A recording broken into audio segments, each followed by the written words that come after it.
Hoy, pag-usapan natin ang isang bagay na madalas hindi maintindihan ng mga tao tungkol sa mga extrovert. Siguro may kakilala kang sobrang palabiro, laging sentro ng kasiyahan at naisip mo, wow, ang dami niyang kaibigan. Pero heto ang twist, ang pagiging extrovert ay hindi laging nangangahulugang madaling makahanap ng mga tunay na kaibigan.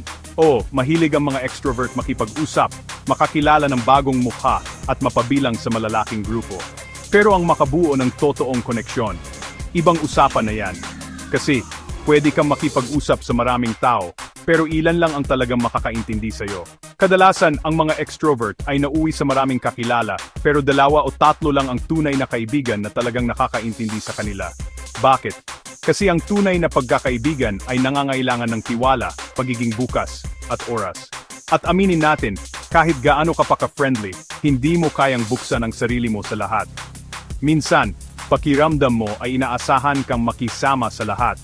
Pero sa kaloob-looban mo, hinahanap mo pa rin ang mga espesyal na koneksyon, yung mga taong naiintindihan ka nang walang paliwanagan.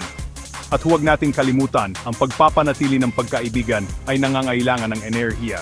Kahit na extrovert ka, ang social recharging ay nakakapagod. Hindi lahat ng tawanan at kwentuhan ay nagiging close friendship.